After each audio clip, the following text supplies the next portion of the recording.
Unajua mimi nimezaliwa kule Usukumani. Kule Usukumani tumefundishwa mila moja. Tunapokuwa tunakuwa tunaambiwa kati ya watu ambao waogopa kuwapiga ni wawili, watatu. Kwanza mlevi, mzee na mgonjwa. Kule Usukumani tumefundishwa hivyo kwamba ogopa kupiga watu watatu: mlevi, mzee na mgonjwa. Kwa nini?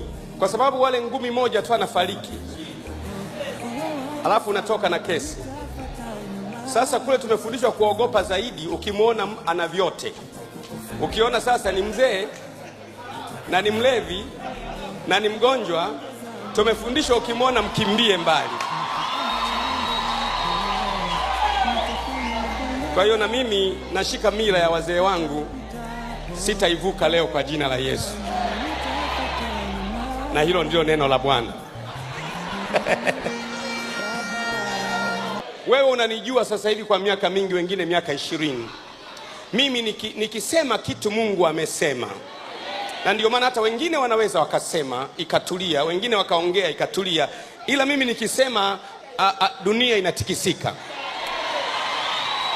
Kwa namna hiyo nimejenga utamaduni wa kutokupiga wale ambao mzee Gwajima ameniambia.